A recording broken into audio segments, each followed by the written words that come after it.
Si là, tu étais dans l'urgence et que tu devais trouver un client là en 2 semaines, besoin de cash rapidement, qu'est-ce que tu ferais? C'est quoi la méthode que tu choisirais?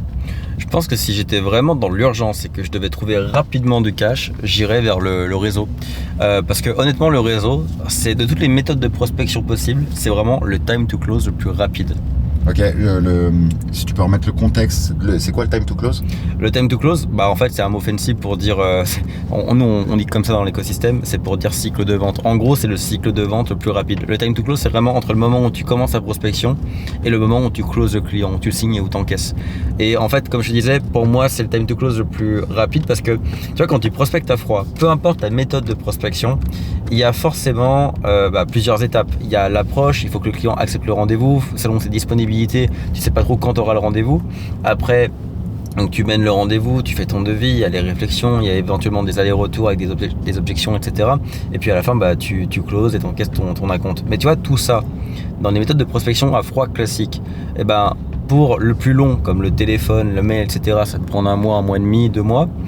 Le plus rapide généralement c'est la prospection physique où tu te déplaces directement avec un audit et tout chez le client et là tu es à 3-4 semaines mais tu vois le réseau ça peut être plié en 1 ou 2 semaines.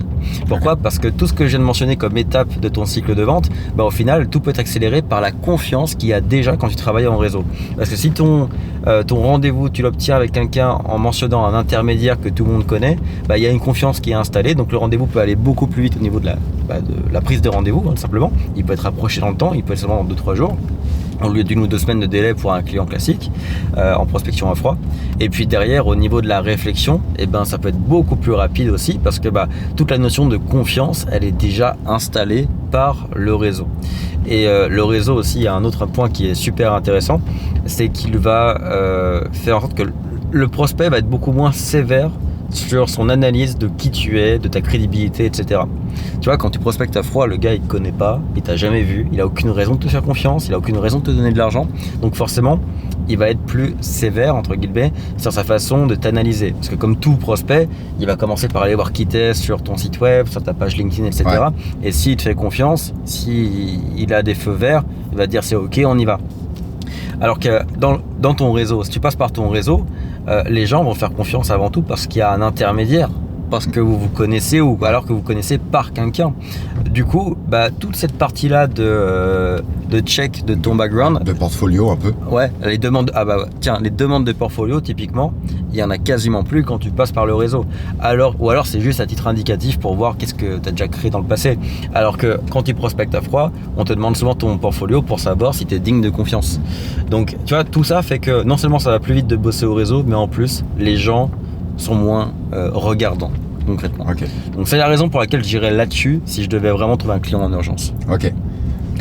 Et du coup, comment je ferais pour le réseau concrètement du coup au niveau plan d'action, ce que je ferais, c'est que je ferais donc niveau 1, niveau 2. Tu vois, mon niveau 1 déjà, c'est mes proches, c'est mes connaissances, c'est ceux que je connais et qui me connaissent. Et donc j'irai d'abord voir dans mon niveau 1 s'il n'y a pas de l'argent, et s'il n'y a pas, je me servirai du niveau 1 pour faire tremplin sur mon niveau 2. Alors déjà le niveau 1, qu'est-ce que je ferais, c'est que je me poserai avec mon téléphone et je verrai tout ce qui est Messenger, mes textos, WhatsApp, etc.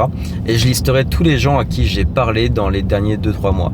Et en fait c'est ouf parce que souvent quand je dis aux gens, vas-y dis-moi qui tu connais, les gens vont trouver soit personne, en mode je connais personne intéressant parce qu'il y a un jugement qui est porté. Ouais. Soit ils vont dire une dizaine de noms, une quinzaine de noms. Mais si on regarde toutes tes applications de conversation, je suis sûr qu'on va trouver 50, 60, 80 noms.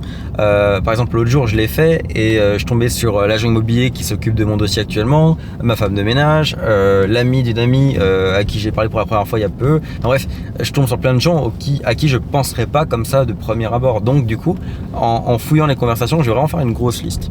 Et une fois que j'ai fait cette grosse liste, je vais les prioriser selon qui est le plus accessible, donc les plus proches de moi, et éventuellement qui a un potentiel économique, qui est dans le monde du business. Et donc mon but, ça va être de voir si dans mon niveau 1, il n'y a pas déjà en soi des gens qui pourraient avoir un potentiel économique pour moi, des gens qui ont une boîte ou qui ont un rôle de décisionnaire dans une boîte, ce genre de choses. Okay. Il y a peut-être déjà un premier potentiel là-dedans de clients. Et si pour le coup je vis dans une grotte, je trouve vraiment personne qui a un potentiel? Bah, si dans ton niveau 1, et ça arrive très souvent, on va pas se mentir, quand tu viens pas d'un monde entrepreneurial ou business, très souvent, dans ton niveau 1, bah, il n'y a pas d'argent, ou il n'y a pas de décisionnaire dans des boîtes, donc pas de clients potentiels. Dans ce cas-là, il faut activer le niveau 2 dont je parlais.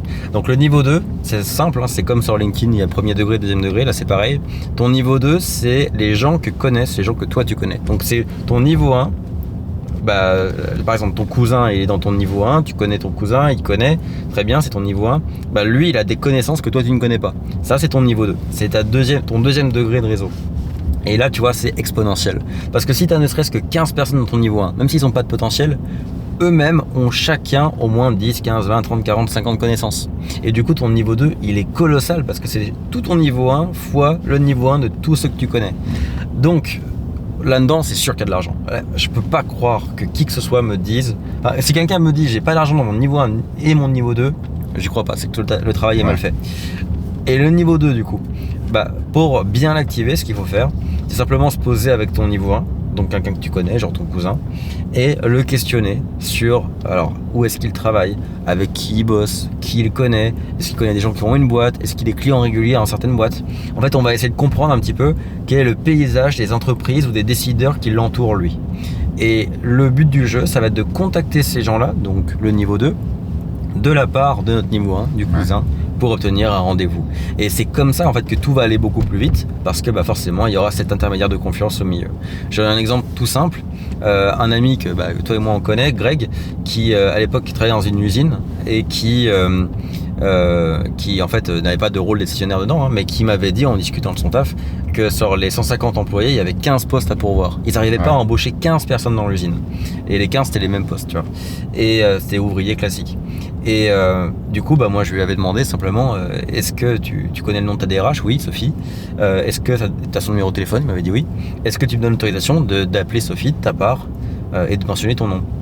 Il m'avait dit oui. Et du coup, ce que j'ai fait, tout simplement, c'est que j'ai appelé Sophie. Bonjour Sophie, je m'appelle Valentin. Je vous appelle de la part de Greg, qui travaille chez vous, qui m'a dit que vous aviez 15 postes à pourvoir. Est-ce que c'est toujours le cas? Oui. Je pourrais vous aider à recruter. Est-ce que ça vous intéresse qu'on se rencontre cette semaine? Oui. Et je l'ai rencontré, c'est comme ça qu'on les a signés pour toute une campagne de recrutement. Donc tu vois, ça c'est le cas typique du fait d'activer son niveau 1 pour aller vers un niveau 2. Et c'est ce qui rend les choses faciles en fait. Toute la confiance est déjà établie. Il y a aussi une sorte de dette un peu sociale qui est que si j'appelle Sophie de la part de Greg qui travaille chez elle et qui prend le temps de dire aux gens que Sophie, bah, elle recrute, bah, le moins qu'elle puisse faire, c'est recevoir quelqu'un qui lui est envoyé par Greg. Donc, bah, le rendez-vous, tu es quasiment sûr de l'avoir. Tu es quasiment sûr d'être bien accueilli, bien respecté par ton interlocuteur, ce qui n'est pas toujours le cas quand tu prospectes à froid. Et tu as de fortes chances qu'il y ait une réelle écoute. Et puis, si tu amènes une bonne solution à un vrai problème, bah, y a pas de raison que ça close pas. Donc, c'est vraiment pour ça que je dis que le réseau, c'est la meilleure des méthodologies. C'est parce que selon moi, c'est non seulement ce qui se fait le plus rapidement, mais aussi ce qui se fait le plus facilement par tout ce que tu mets en place quand tu fais du réseau.